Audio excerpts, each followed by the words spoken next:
Welcome back to SnowRunner, guys, and today we're going to be having a look at a very odd and interesting vehicle known as the Shark. Now, it looks a bit like I don't know, like a space exploration vehicle, but it also looks like, and hear me out here on this one, it looks like a handheld vacuum cleaner if you look at it from the right angle, but we're not going to really worry about that at the moment. We're going to take it into the garage, customize it, see what all we can do to it, and then we're going to take it around the testing grounds for some slightly unusual testing and see what this very odd vehicle is capable of. Also, let's see if it has an interior view. Kind of. I mean, well, actually, if you think about it, the windshield is all of that. So everything on the front right there is all glass. So that's why you can just see out the front in this weird view. So you can't see like directly ahead, but you can see like low down in front of you. It's very strange. But let's go ahead and take it into the garage, like I said before, and see what it's all about when you start customizing it. Now, I don't know how much customization work you'll be able to do, but let's find out. Now, as far as the engine goes, we have the Shark Basic Engine, the Shark Improved Engine, and the Shark Advanced Engine. So, I'm going to go with the Advanced Engine. The Advanced Engine sounds tasty enough. Now, let's see. Gearbox-wise, we start with Balanced, then High Range, then Off-Road, and then Special Gearbox. And it says, completely unique gearbox offering Turbo Boost. Huh. I don't know about that, but we'll give it a try. Let's see. Suspension. We have stock, raised, and then combines the heights of the predecessors. That's a bit, that's a bit of a mouthful for, like, something that would basically be called the medium suspension. But you know what? I think we'll do the raised, because we are going to take it through some pretty wild terrain. Now, highway-wise, you have a few different highway tire options, a few different all-terrain tire options. Then you have, in off-road, you have the 67-inch Shark tires. And, let's see, in the mud tire category, you have Tega tires, you have, like, some Cat tires. But I kind of want to do these Shark tires because they are kind of unique to this vehicle, even though they're not the largest tires you could possibly get. Winch-wise, let's see, winch, then longer with mo power, and then all the power. Shark wheels, that's about all you're going to get. You do have some, actually, you do have some interesting color combinations, too, if you want to go with them. But I'm kind of going to stick with the default one, I think. So let's see how this all works. Now, the fact that it's got a roof rack and a workable crane means that, in theory, you could use this in campaign gameplay. You can also tow scout and medium-duty trailers, which is pretty impressive. I mean, I guess if you really wanted to use this thing objectively, you totally could. All right, so let's see. Medium pipes on the loading platform. So let's see how this thing actually lifts. Let's park you right here. And activate anchors and going into crane mode. So let's see. It works just like a normal crane. Pick it up. That's pretty awesome.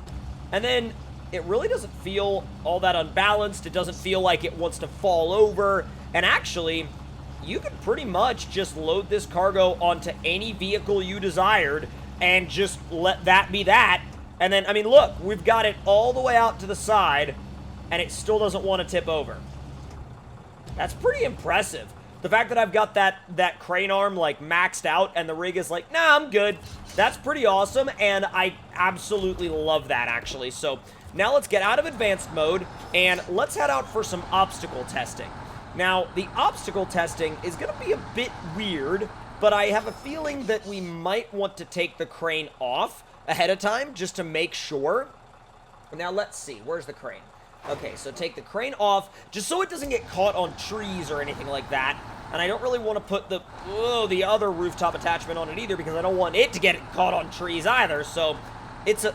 Oh! This is a one-speed gearbox. Oh. Well, that's a bit different. I guess we'll stick with that for now. Hang on. So what about high range? I guess that's what the turbo boost is supposed to be. This is weird, man. But I'm not mad about it. Like, it's cool. I feel like, especially in high mode, the suspension is not exactly the most supple suspension in the world. It definitely has a lot of bounce to it, a lot of bump to it, but these tires are ripping through the swamp, though. They definitely do not care about the mud. Let's back it up, turn it around. And the nice thing about that, too, is the fact that you can just put it in automatic mode, take off, and then throw it in high and get the heck out of there. Works super well, honestly. I'm kind of liking this gearbox. I know it's a bit weird, but it does do its job, and it does its job very well. It's also so incredibly wide that I feel like unless you were really sending it in a super awkward way, it'd be pretty hard to flip it over. I say that now. I'll probably end up flipping it within the next 30 seconds, but... Oh, there we go. Let off the throttle a little bit and then get back. Oh, it doesn't have enough power to actually kick back into it in high. Or maybe not necessarily doesn't have enough power, but like the ratio of high is too tall for the power of the engine to overpower it. So, let's see. Ooh. Make your way up the hill. Let's see if it'll get any air. Oh, a little bit. It was more of a bounce than anything. It was more of a bounce into a jump than an actual jump.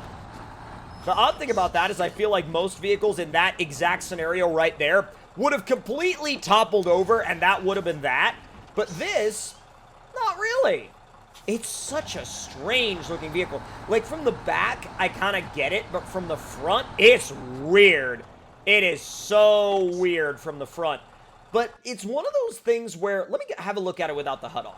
I feel like it's one of those vehicles where, at least to me, I can't help but love how weird and different it is in terms of, like, looks-wise. Because if you saw this pulling up, you'd be like, what? And you'd probably just get right the heck out of the way because you wouldn't want to mess with it. At least I wouldn't want to mess with it because I'm like, whoever's driving that knows something that I don't know about some crazy world or, like, vehicle, you know, vehicle type or type of vehicle modification. I would just run, probably. Wow, right through that mud lane. Now, you do have to put it back into automatic mode in terms of some of the thicker mud, but let's see how it does in here. Let's see if it hits, dangerous water level.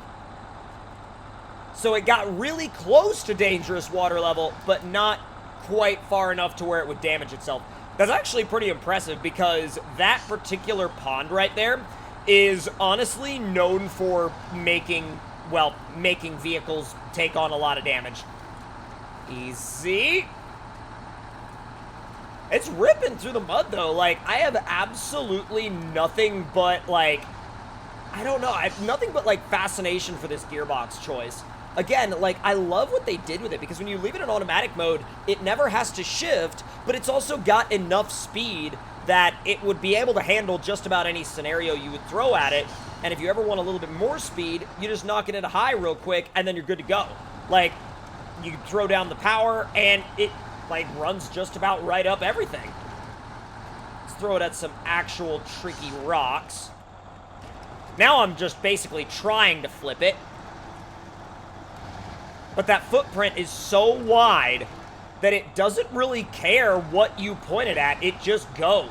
Now, if I just drive it off something, I'm sure it'll topple over, but let's see. Oh, yeah. Oh, yeah. That's exactly what we were going for. Okay, and now we're in the land of the quick winch only goes to shrubbery. Are you freaking serious? Come on. Thank you. Yeah, it's like, hi, I'm the quick winching system, and I only go to winch points that won't do anything, because that's how I work, apparently. There we go. That's how quick winching works. Will this flip me over, or will it just spin me around because the footprint is so wide that it's not going to really be able to do anything? It's probably just going to spin me around because the footprint, once again, is so wide that it's not going to let me do anything. I wonder if the 2017 L400 could pull it over, like just flip it right back over. And all I'm really going to have to do for that is throw some slightly bigger tires on it, maybe another size up from there, and let me winch to the vehicle, or I should say the shark, and see what this thing can do. It's still on stock engine tune. Oh, it's not that heavy. Oh, that's not bad. Now, granted, Lime's trucks are some of the heaviest things in the world in SnowRunner terms, but That wasn't all that bad to flip over. I mean, there have been some trucks where I've tried to flip them over with the 2017 L400, and the 2017 L400 has looked at me and been like, I'm sorry, no. Oh, there we go. God, that actually, it looks so good, though. It's so out of place that it starts to become sort of in place again, as weird as that might sound. Now, let me switch to the highway transmission real quick and see what it's like with that. And unfortunately, whenever I do that, I have to manually change the time back again. But, oh, this is weird. So it gives you 5 gears in automatic, but it gives you low and low minus, but not low plus. But it also gives you high. That is one of the strangest highway gearbox configurations I have ever seen in this game. All right, dips obstacle now. It should make such short work of this that it won't be even funny. Come on. I mean, yeah, it just rips. It literally, it just rips. And then you put it in high and it should just take right off. Oh, this first-person view is so weird. That is like the weirdest thing ever, that first-person view. Turn back. It's pretty easy to drive, though. I mean, on pavement, yeah, don't worry about it. I feel like it's faster and high with that other weird one-speed gearbox, though. Come on. We gotta wait until it gets into 5th to really see what kind of speed we're dealing with here. The handling's pretty good, but it's not necessarily, like, the easiest thing to get used to. But once you get used to it, you'll be alright. Alright, bridge jump time. Let's make sure that we fit it in between the... Okay, there we go. Interior view down the first bit because the camera is gonna freak out. No! Oh, I am so mad about that. It went back into 5th, and it actually stayed pretty level off the jump, but my tire touched the wall and scrubbed a bunch of my speed off. Thankfully, I was able to get some of it back, but really and truly not all of it. But if you guys enjoyed this video, make sure to let me know your thoughts and opinions in the comments below. Hit the like button if you enjoyed, subscribe if you're new, and I will see y'all next time. Talk to y'all later.